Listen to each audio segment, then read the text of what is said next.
Have you ever looked around your room and wondered, how much of this do I actually own? No, not physically. Let's talk about real control. The movie you are watching on Netflix, you do not own it. The music you are listening to on Spotify, you do not own it. Even the software running on your phone or computer, you do not own it. You are just paying for temporary access. Have you ever stopped to think that maybe this convenience is just a gilded cage? What if I told you that the global shift to the subscription economy is not a natural trend? What if it is not about making your life easier, but about making you permanently dependent? This is the hidden truth that the architects of the New World Order do not want you to understand. The slogan, "You will own nothing and you will be happy," promoted by the World Economic Forum, WEF, is not a prediction, it is a plan. It is a detailed blueprint for a great reset of society designed to strip property ownership from the middle class and create a permanent class of digital serfs. A class bound not by chains, but by monthly payments. A class that must rent its very life from a small group of global tech and financial corporations. Throughout all of human history, the key to escaping poverty and building prosperity was one thing: ownership. The dream of every culture, whether the American dream or anywhere else, was built on the foundation of property ownership. You work hard, you save, you buy a piece of land, a house. That house is yours. It is an asset. It is something you can fix, improve, and most importantly, pass on to your children. It is the foundation of generational wealth. You buy tools. A carpenter owns his hammer and saw. A farmer owns his plow. Ownership provides sovereignty. It gives you the independence to say no. It is the firewall between you and the arbitrary control of others, whether it be a feudal lord or an oppressive government. Even in the recent analog age, when you bought a book, it was yours. You could read it, lend it, sell it, or even burn it. When you bought a music CD, you owned that physical copy. You could play it 100 years from now, even if the record company went bankrupt. This was the old system, a system based on tangible assets and individual ownership. It was not perfect, but it allowed for social mobility and created the largest middle class in history. So what changed? The turning point was not a single event, but a series of deliberate cracks in the foundation. First was digitization. When music, movies, and books became files, they lost their tangibility. The entertainment industry, under the guise of fighting piracy, pushed digital rights management, DRM, models. DRM is essentially a piece of code that says, even if you bought the file, you do not really own it.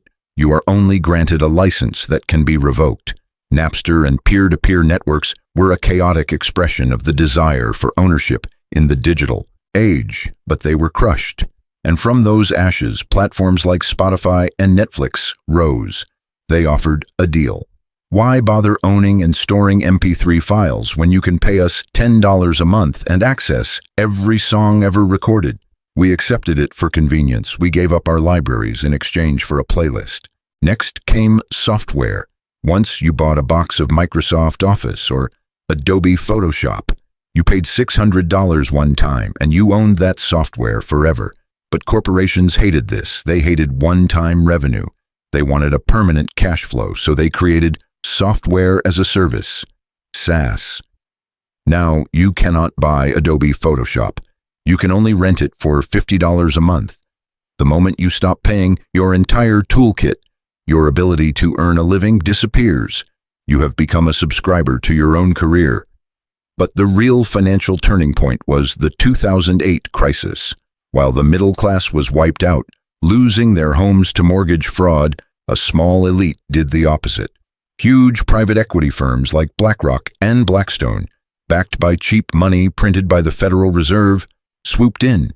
They bought up hundreds of thousands of foreclosed homes for pennies on the dollar. They did not sell them back. They became the world's largest landlords. They turned the American dream of homeownership into a subscription service.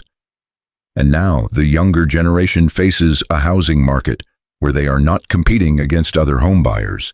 They are competing with multi-billion-dollar hedge funds armed with infinite cash. The goal is clear: to turn a generation of homeowners into a generation of permanent renters. And this brings us to the new system, the you will own nothing system. It is not just music or houses, it is everything. Agriculture. Ask a John Deere farmer. They spend $500,000 on a tractor, but they do not own the software that runs it. If the tractor breaks, they are not allowed to fix it themselves. They must call a licensed John Deere technician who will plug in a laptop and charge them thousands of dollars just to type in a key code. That is John Deere's business model. They do not sell tractors. They sell a tractor license with recurring payments. Cars. Companies like BMW and Tesla are experimenting with subscription features. You buy the car, but you have to pay an extra $5 a month to use the heated seats. A feature already physically installed in the car. They can turn parts of the car you thought you owned on and off. The future is a car you cannot start if you miss a payment, not on the car, but on its software, clothes, monthly box services, furniture as a service. Even your basic home appliances, your smart TV is watching you and selling your data. Your smart coffee maker requires an app subscription to function. This is not progress. This is a systematic conquest of individual autonomy. They are building a digital prison around us, one convenient transaction at a time. So what is the real motive? Why is the global elite obsessed with eliminating private ownership for the middle class? There are 3 reasons. The first and most obvious, permanent profit. A subscription model is Wall Street's dream. Instead of selling you a product once, they get a predictable stream of revenue from you until you die. You are no longer a customer. You are a harvestable asset. You are a financial milk cow to be milked monthly. The second reason, more sinister, data control. In the old economy, when you bought a hammer, the transaction was over. The store did not know how many nails you hammered. But in the subscription economy, every single interaction is tracked. Spotify knows your mood. Netflix knows your politics. Your subscription car knows where you go. Your smart home knows what you say. This data is the new oil, but it is more powerful. It is the raw material for building artificial intelligence systems that predict and control human behavior. They do not just want your money. They want your soul. But the third reason is the most terrifying. It is absolute social control. A man who owns his home, a piece of land, and his tools of labor is a hard man to control. He has self-sufficiency. He has a foundation from which to resist. But a man who rents everything, a man whose shelter, transportation, and ability to work are all dependent on staying in good standing with 5 giant corporations. He is a slave. Imagine a near future. You post something on social media that the system does not like. This is not about being banned. No, you have violated the terms of service of life. A switch is flipped.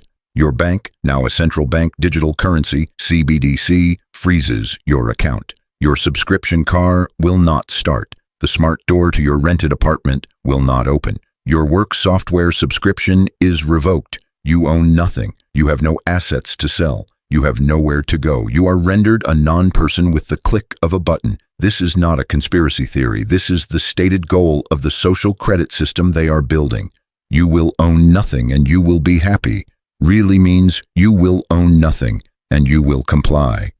They cover this plan in the flowery language of sustainability and the sharing economy. They say private ownership is wasteful and bad for the planet. But look at who is saying it. It is the people flying private jets to Davos, the people who own multiple mansions and super yachts. Their sustainability plan is one where they own everything. The land, the resources, the platforms, and you, the masses, are herded into dense 15-minute cities, renting everything you need from them. It is Feudalism 2.0. The tech and financial corporations are the new lords. The platforms are the fiefdoms, and you.